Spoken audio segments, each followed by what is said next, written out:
Hey there everybody, if you're watching this video, you probably want to know how to set up Payhip Store in 2024. So without wasting any time, let's get started.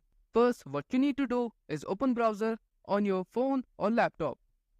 Now search for Payhip on Google and navigate to their website. To confirm it's free, check their pricing page. They charge a 5% transaction fee, but not the store itself is free.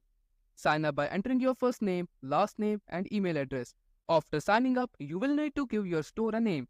This can be changed later, so don't worry too much. For this example, I'll name a store Knowledge Base Downloads. Now click Continue and enter a unique username. This will be a part of your store's URL. Once your account is set up, you will be taken to the Payhip dashboard. Click Add First Product. Choose a type of product you want to sell, digital, course, membership or physical. For this demo, select digital product.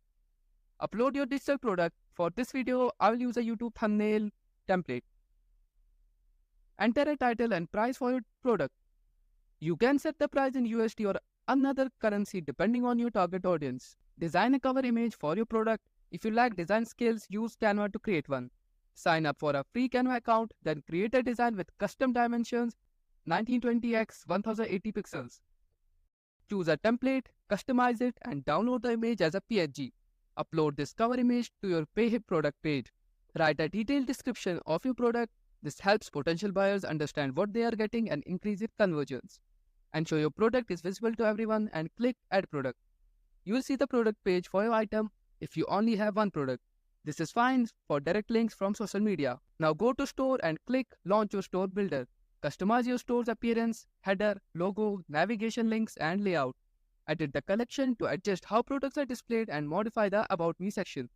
Use the Add section feature to include more elements like image galleries, testimonials, or videos. Click Preview to see how your store looks to visitors. When satisfied, publish your store. Now to accept payments, go to Account Settings and click Payment Details. You can set up payments via PayPal or Stripe. For PayPal, enter your PayPal and confirm your account. For Stripe, follow the setup instructions to enable payments. And that's pretty much all about how you can set up your Payhip store in 2024. Well, I hope you liked this video. Thanks for watching. See you in the next one.